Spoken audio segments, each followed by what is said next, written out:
Untuk mengetahui informasi terkini terkait kenaikan PBB di Cirebon, Jawa Barat, saat ini kita telah tergabung dengan Hari Saputra Gani, Wakil Ketua DPRD Kota Cirebon 1. Selamat siang Pak Hari dengan Bella di studio. Selamat siang Mbak Bella.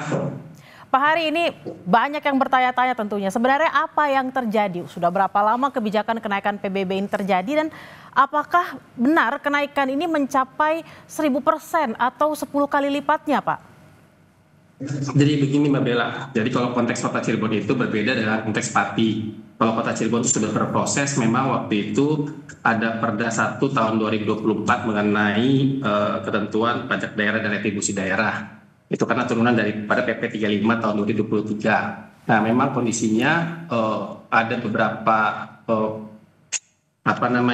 kenaikan yang sangat signifikan. Tapi lalu pada tahun 2024 kita DPRD dengan pemerintah kota sudah melakukan kajian-kajian dan kita sudah akan merevisi perda tersebut. Nah, itu sudah tertuang dalam berita acara juga bahwa kita akan melakukan perubahan peraturan daerah Kota Cirebon nomor 1 tahun 2024 tentang pajak daerah dan retribusi daerah perubahan nilainya yang akan dilaksanakan bulan September 2025 ini. Oke Pak. Itu, Mbak Bella. Oke Pak, hari ini sudah akan melakukan perubahan yang kemungkinan akan terjadi di bulan September. Tapi pertanyaan orang-orang terutama mungkin warga Cirebon ya, apakah memang kenaikan ini mendesak Pak untuk dilaksanakan? Karena kita lihat memang kondisi masyarakat terutama mungkin masyarakat Cirebon saat ini sedang tidak baik-baik saja. Kalau tadi ada di informasi sebelumnya mengatakan ada kemungkinan kenaikan juga paling kecil itu 150%. Nah, apakah memang kebijakan ini memang mendesak untuk dilakukan, misalnya untuk menutupi kebutuhan fiskal daerah? Jadi begini, Mbak Bella, artinya kalau Kota Cirebon itu perda sudah ditetapkan tahun 2024. Lalu setelah itu periodisasi yang baru DPRD kita langsung merevisi. Langsung merevisi perda 1 tahun 2024 yaitu tentang pajak daerah tersebut. Jadi kita memang DPRD Kota Cirebon, seluruh anggota DPRD-nya dengan pemerintah kotanya itu bersama-sama dengan rakyat, kita tahu betul bahwa rakyat sangat diberatkan dengan kenaikan ini. Oleh karena itu kita mengambil sikap langsung merevisi kembali.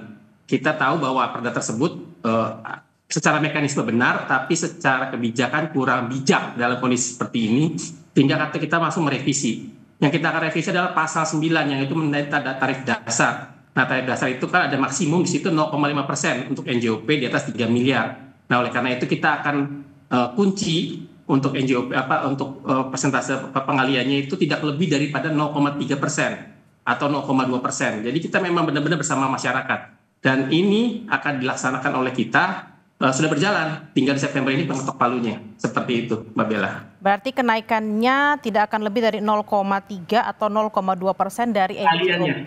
Dari NJOP. Pengaliannya. Oke, pengaliannya. Kira-kira berapa persen Pak kalau totalkan gitu? Apakah mungkin bisa mencapai lebih dari 100% misalnya? Jadi begini, ada dua hal. Satu, di perda itu mengatur tarif dasar, adalah pengalian dasarnya. Nah, untuk melihat besaran pajak itu, pengalian dasar berikut dengan NJOP-nya. Nah, NJOP itu berdasarkan appraisal. Nah, NJOP lebih mudah, artinya NJOP itu bisa namanya menggunakan keputusan wali kota, sesuai dengan namanya appraisal yang berlaku seperti itu. Nah, kita yang paling penting adalah sekarang menurunkan tarif dasarnya dulu. Artinya yang dulu 3 miliar ke atas itu 0,5% pengaliannya, kita akan turunkan. Maksimum itu 0,3, kalau bisa 0,2. Ini juga berkat teman-teman dari semuanya, dari masyarakat yang berdiskusi, yang kita rapat dengan pendapat dengan DPRD, kita mendengarkan betul bagaimana masukan masyarakat dan kita bersepakat untuk mengubah perda tersebut. Jadi ini udah proses akhir nih, September ini sesuai dengan berita acara kita akan sahkan perda terbaru.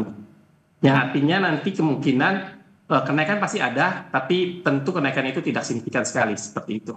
Nah Pak Hari, ini kan memang mau diputuskan di bulan September. Sejauh ini kan banyak warga yang juga ingin mengungkapkan aspirasinya, mendapatkan penolakan gitu ya Pak.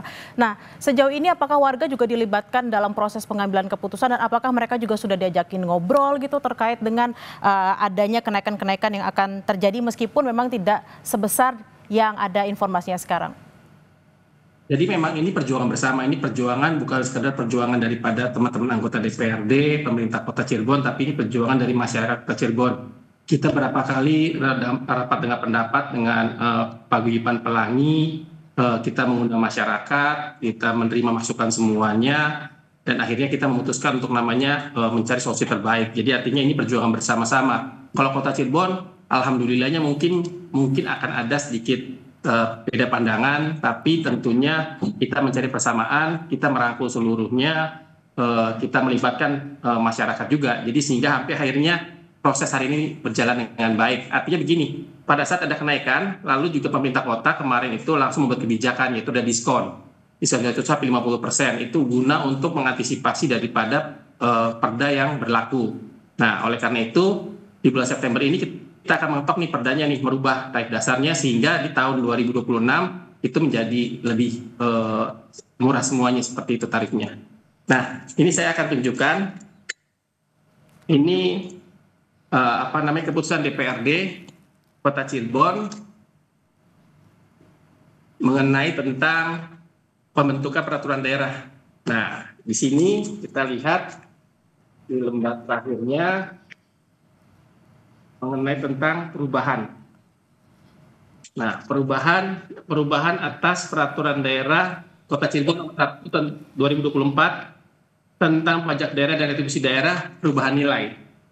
Jadi kalau masalah Kota Cirebon sebenarnya sudah tinggal tunggu finalisasi aja. Yang ini akan dilaksanakan pada bulan September 2025. Seperti itu.